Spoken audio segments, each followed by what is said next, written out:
Assalamualaikum warahmatullahi wabarakatuh. Hai anak solih dan solihah, gimana kabarnya hari ini? Semoga selalu dalam keadaan sehat ya nak, dan tetap semangat mengikuti pembelajaran jarak jauh hari ini dari awal sampai akhir. Berjumpa kembali dengan Miss Ria di pembelajaran tematik tema 7, subtema 1, pembelajaran 5 dan 6. Marilah anak solih dan solihah, kita awali pembelajaran hari ini dengan mengucap lafaz basmalah. Bismillahirrahmanirrahim. Materi hari ini adalah yang pertama, mencari arti kata dan membuat kalimat tentang benda hidup dan benda tak hidup. Yang kedua, menuliskan bilangan sesuai dengan nilai tempatnya. Dan yang ketiga, menyusun angka pada bilangan sesuai dengan nilai tempatnya. Adapun tujuan pembelajaran hari ini adalah yang pertama, siswa dapat menyebutkan arti kata dan membuat kalimat tentang benda hidup dan benda tak hidup. Yang kedua, siswa dapat menuliskan bilangan sesuai dengan nilai tempatnya. Dan yang ketiga, siswa dapat menyusun angka pada bilangan sesuai dengan nilai tempatnya. Perhatikan gambar berikut ini. Ada gambar burung dengan anak-anaknya. Kemudian ada gambar seorang ibu yang menggendong anaknya. Dan gambar pohon pisang dengan tunasnya. Benda hidup dapat berkembang biak. Benda tak hidup tidak dapat berkembang biak. Berkembang biak untuk mendapatkan keturunan. Berkembang biak juga untuk memperbanyak jumlahnya. Tujuan berkembang biak agar benda hidup terjaga kelestariannya. Perhatikan kembali teks sebelumnya. Beri tanda centang untuk kata-kata yang sudah kamu ketahui. Nah, ini misalkan saja kata berkembang biak. Sudah mengetahui. Kata keturunan. Sudah mengetahui. Kata memperbanyak sudah mengetahui. Kata kelestarian misalkan saja belum mengetahui. Nah, ini hanya sekedar contoh. Kalian bisa mencentangnya sesuai dengan pengetahuan kalian masing-masing. Apakah sudah mengetahui atau belum mengetahui. Cobalah mencari informasi mengenai kata-kata tersebut. Yang pertama adalah berkembang biak. Berkembang biak artinya bertambah banyak tentang tanaman, ternak piaraan, dan sebagainya. 2. Keturunan. Keturunan artinya adalah anak cucu, generasi, angkatan. Kemudian kata yang ketiga adalah memperbanyak. Artinya menjadikan lebih banyak. Dan yang terakhir adalah kelestarian. Artinya keadaan yang tetap seperti semula, keadaan yang tidak berubah-ubah.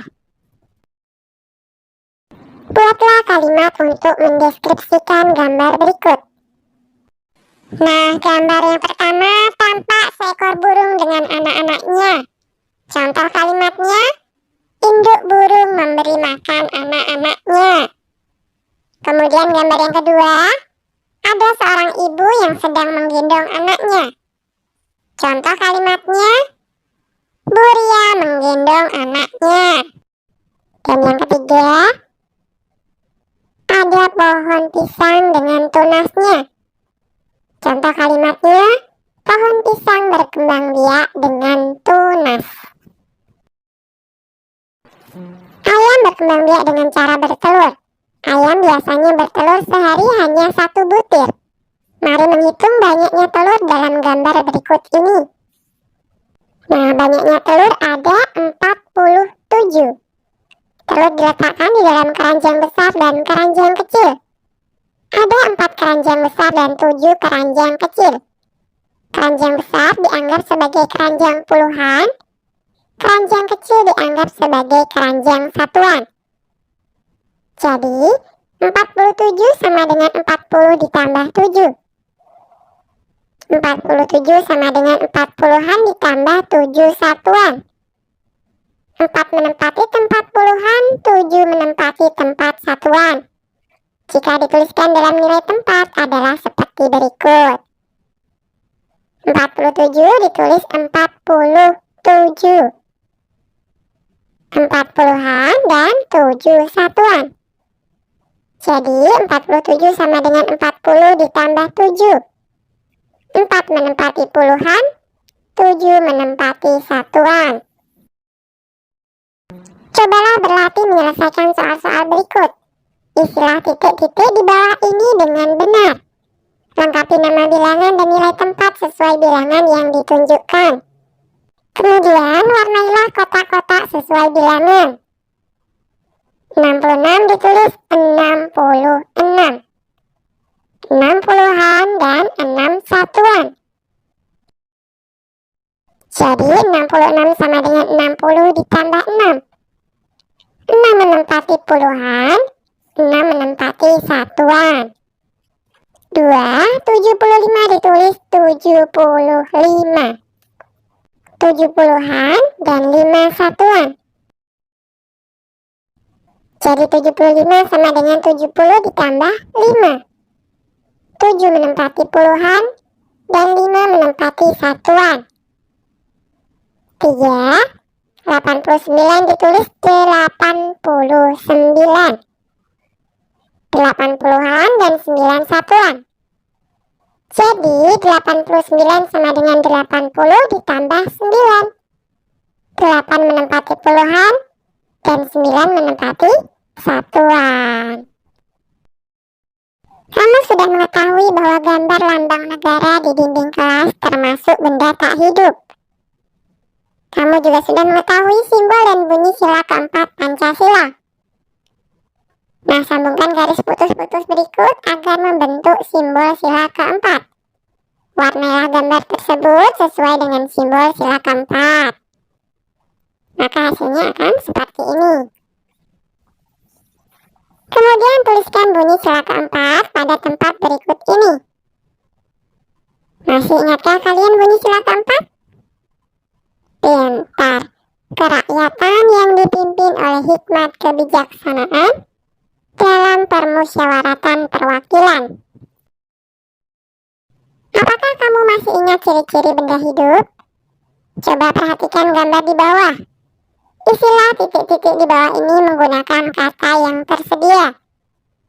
Ada kata berkembang biak, kemudian kata bergerak, membutuhkan makan, dan kata tumbuh besar. Nah, coba kita lihat yang pertama ya. Aku tahu kuda disebut benda hidup karena... Manakah jawaban yang paling tepat? Iya, bergerak. 2. Aku tahu burung disebut benda hidup karena... Betul, berkembang biak. 3. Aku tahu kucing disebut benda hidup karena... Coba kita lihat gambarnya. Ini ada pertumbuhan ya, jadi yang paling tepat adalah tumbuh besar. Kemudian yang keempat, aku tahu ulat disebut benda hidup karena ini tampak ulatnya sedang makan. Jadi jawaban yang paling tepat adalah membutuhkan makan. Aneka jenis permainan termasuk benda tak hidup. Boneka, mobil-mobilan, dan kartu adalah benda tak hidup. Dadu pun termasuk benda tak hidup. Mari mencoba membuat dadu. Kegiatan membuat dadu untuk berlatih menentukan nilai tempat suatu bilangan. Pertama-tama guntinglah pola dadu berikut. Kemudian rekatkan dengan lem sehingga membentuk dadu. Yang pertama adalah dadu bilangan satuan. Kemudian yang kedua adalah dadu bilangan puluhan. Setelah membuat dadu, lakukan kegiatan berikut. 1. Buatlah kelompok dengan anggota 4 sampai 5 orang. 2. Siapkan 2 buah dadu bilangan puluhan dan satuan. 3. Tentukan pemain pertama yang akan menggulirkan dadu. 4. Lemparlah kedua dadu secara bersamaan. 5. Tuliskan banyaknya bilangan satuan dan puluhan sesuai kolom yang tersedia. Tuliskan nama dan bilangan pada tabel-tabel berikut. Nah, ini hanya permisalan ya. Kalian bisa mencobanya sendiri dan tuliskan banyaknya bilangan satuan dan puluhan yang kalian dapatkan di kolom yang tersedia. Yang pertama, misalkan saja dadu puluhannya mendapatkan 2, satuannya 3. Lambang bilangannya adalah 23, ditulis 23. 2, misalkan saja dadu puluhannya 3, sedangkan dadu satuannya 6. Lambang bilangannya adalah 36, ditulis 36. Kemudian yang ketiga, misalkan saja dadu puluhannya 4, dadu satuannya 5. Lambang bilangannya adalah 45, ditulis 45. 4, misalkan dadu puluhannya 6 dan dadu satuannya 1. Lambang bilangannya 61, ditulis 61. 5, misalkan dadu puluhannya 5 dan dadu satuannya 2. Lambang bilangannya 52, ditulis 52. Alhamdulillah, pembelajaran kita hari ini sudah selesai. Terima kasih kepada anak-anak yang salih dan solihah yang sudah menyaksikan video pembelajaran dari awal sampai akhir. Dan terima kasih pula kepada ayah dan bunda yang sudah mendampingi Ananda dengan penuh kesabaran. Kita akhiri pembelajaran hari ini dengan mengucap lafaz hamdalah. Alhamdulillahirabbil alamin. Mohon maaf atas segala kekurangan. Kita berjumpa kembali di pembelajaran tematik berikutnya. See you tomorrow. Goodbye. Wassalamualaikum warahmatullahi wabarakatuh. Tugas hari ini ada di buku tematik 1G, tema benda, hewan, dan tanaman di sekitarku, halaman 25 dan 29. Tugas difoto dan dikirim ke wali kelas masing-masing. Terima kasih dan semangat mengerjakan tugas.